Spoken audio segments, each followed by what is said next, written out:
Halo guys, welcome back to my video. Balik lagi di video aku kali ini. Terima kasih sudah klik video ini. Tapi sebelum nonton video ini, jangan lupa diklik subscribe ya. Dan tonton video ini sampai beres. Nah teman-teman, di video kali ini aku akan bahas tentang Nah teman-teman, di video kali ini aku akan bahas tentang obat yang diminum aku, yaitu obat penurun darah tinggi, yaitu amlodipin. Nah teman-teman, amlodipin ini ada dua jenis, yaitu ada yang 5 mg dan juga 10 mg. Tapi pada pasien gagal ginjal ini tergantung tingkat tekanan darah tinggi mereka gitu. Jadi kayak aku nih, contohnya aku udah minum 20 mg per hari. Aku minum ini malam-malam karena kalau siang hari takutnya nanti itu bengkak ke bagian kaki. Karena efek samping dari amlodipin ini bisa mengakibatkan bengkak pada bagian tubuh tertentu. Seperti itu. Nah, teman-teman, buat yang masih tekanan darah tingginya masih di 130 40, pasti minumnya itu di kisaran 5 mg per hari. Nah, jadi masih di bawah lah ya, masih kriteria yang masih kecil gitu. Tapi kalau udah seperti aku 180, 190 per hari gitu, tekanan darah tingginya udah tinggi banget, aku minumnya 20 mg per hari. Tapi ini harus dengan sesuai dengan resep dokter, seperti itu. Jadi diawasi oleh dokter tiap bulan, nanti dievaluasi si tekanan darah tingginya bagaimana, stabil atau turun atau bagaimana. Aku sebenarnya udah banyak banget ya obat darah tinggi yang aku minum, mulai dari Tanapres, Captopril, Candesartan, pokoknya banyak banget di antara mereka itu. Tapi amlodipin dari awal sakit sampai sekarang kurang lebih udah mau 4 tahun aku tetap pakai amlodipin, diresepin obat amlodipin. Tapi amlodipin ini ada beberapa efek samping. Jadi katanya sih jangan mengendarai mobil atau jangan mengendarai motor atau mobil gitu ya setelah minum obat ini, karena akan menimbulkan efek pusing atau sakit kepala sedikit. Tapi kalau misalkan teman-teman biasanya ini efek samping ini akan diterima oleh pasien itu berbagai macam ya, jadi beda-beda gitu. Biasanya sih kebanyakan bengkak di bagian tubuh, tapi tidak begitu signifikan ya. Si bengkaknya itu nggak terlalu kelihatan, cuman pasti bakal kerasa kayak bagian tubuh itu kayak ada isi airnya, itu kayak pegel-pegel gitu. Nah teman-teman, aku udah minum 20 mg per hari.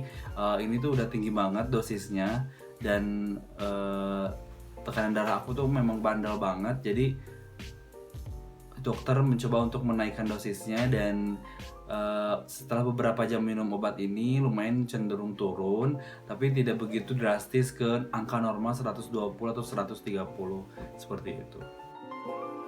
Nah teman-teman di sana yang darah tingginya masih bandel, pasti kalian juga diresepin obat amlodipin kan, dan juga masih banyak obat-obat lainnya yang diresepin. Seperti aku masih banyak minum beberapa obat tekanan darah tinggi yang masih aku minum sampai saat ini, yaitu bisoprolol, kemudian ada captopril yang 50 mg. Pokoknya masih banyak banget beberapa obat yang aku minum, termasuk juga furosemid. Nanti aku akan bahas kedepannya tentang obat-obat yang lainnya gitu. Nah teman-teman di luar sana yang gagal ginjal juga, semoga selalu dilindungi oleh Allah Subhanahu Wa Taala, diberikan kesehatan dan juga diberikan kekuatan untuk menghadapi pandemi ini, karena memang pandemi ini sangat benar-benar mengerikan sekali. Sampai sehebat itu, karena beberapa teman aku minggu ini belakangan ini sudah ada yang berpulang. Beberapa diantaranya, 2 orang diantaranya, yaitu teman satu grup di grup WhatsApp. Salah satu diantaranya dia meninggal karena keganasan COVID ini. Karena penyakit gagal ginjal atau pasien yang mengidap gagal ginjal ini, dia sangat rentan sekali dengan penyakit COVID-19 ini. Jadi kita harus benar-benar waspada dan harus benar-benar menjaga kesehatan. Buat teman-teman di luar sana yang gagal ginjal, semoga diberikan kesehatan selalu, amin. Oke guys, jadi sekalian di video ini ada beberapa komentar-komentar yang akan mereka mengajukan pertanyaan dan aku belum sempat membalasnya, dan aku akan mencoba untuk membalasnya di sini aja karena mungkin memang tidak sempat untuk mengetik di kolom komentar, biar nanti mereka juga mendengar penjelasan saya di sini. Oke guys, pertanyaan pertama aku bacain ya. Ada beberapa pertanyaan yang diajukan oleh beberapa komentator di sini, sama pasien juga. Yang pertama yaitu gimana caranya mengatasi bengkak pada kaki saat cuci darah CAPD. Jadi memang sih kalau yang awal-awal bulan itu, awal-awal yang sakit CAPD, pasti dia masih adaptasi, pasti kakinya bengkak, kaki, tangan, atau bagian badan tertentu seperti itu. Jadi kita harus meminimalisir minum, kita harus mengontrol asupan cairan kita. Jangan sampai kita tuh minum terlalu banyak seperti itu. Jadi kalau misalkan masih ada pipis, yaitu kurang lebih 500 ml, nanti ditambah pipis yang keluar, yaitu seperti itu minumnya. Dan pertanyaan selanjutnya yaitu, Mas, kalau pasien umur 60 masih bisa pasang CAPD enggak? Dia nanyain pasien umur 60 bisa CAPD atau enggak? Sebenarnya bisa-bisa aja, mau umur berapa juga, mau yang udah senior, asal ada pendamping. Kalau misalkan si pasien yang umur 60 ini dia tidak bisa menjalankan CAPD-nya, bisa juga itu jadi kayak dapat pendamping itu, kayak anaknya, istrinya, atau suaminya, atau siapa, pokoknya pendamping CAPD. Dia yang akan melakukan CAPD, mulai pakai masker, cuci tangan, semuanya. Jadi saat menggunakan CAPD-nya itu berdua di dalam ruangan seperti itu. Jadi memang harus benar-benar bersih dan harus benar-benar jauh dari yang kotor-kotor seperti itu, debu atau hal-hal yang bakteri seperti itu. Pertanyaan selanjutnya datang dari siapa ya? Dede Tuti Dwi Lestari. Kamu tanya,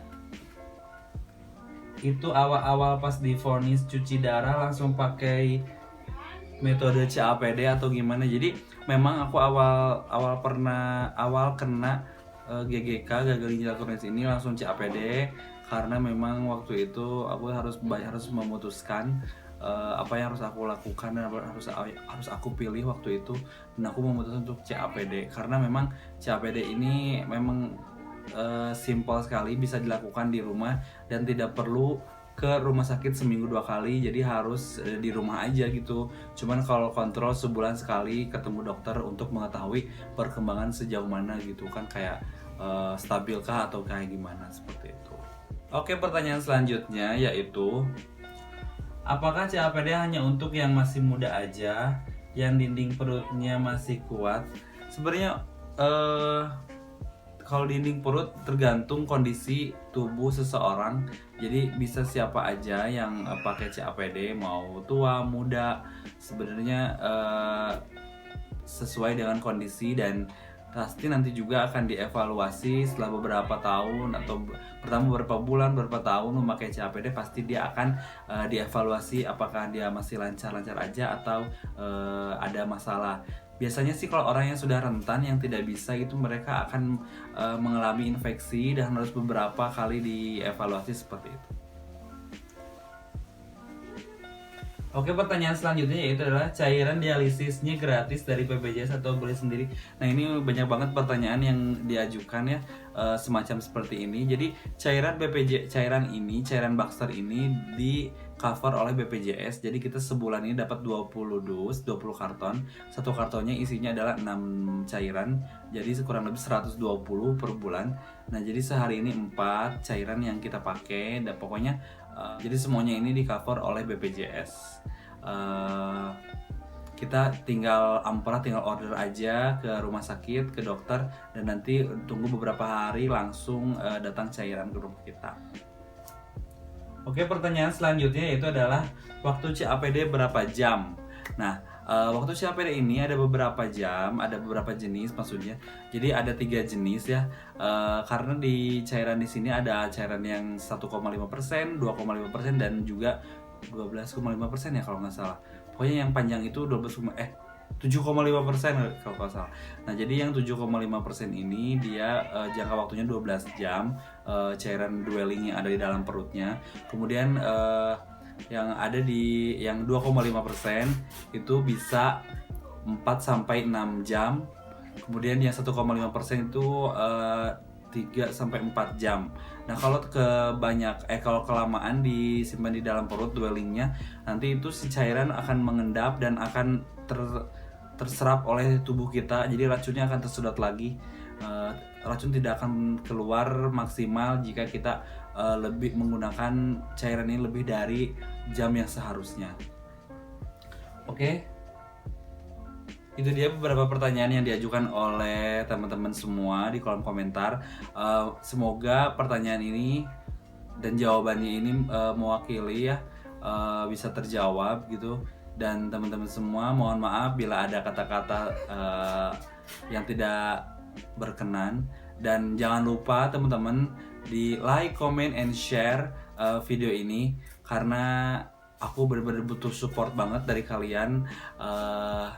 Aku biar aku semangat untuk membuat video-video baru lagi, karena ini memang udah lama banget aku nggak bikin video karena beberapa alasan, kayak kondisi memang tidak begitu fit, dan itu adalah alasan yang sangat udah basi banget gitu ya. Pasti keadaan aku tuh kayak drop. Teman, video kali sampai di sini.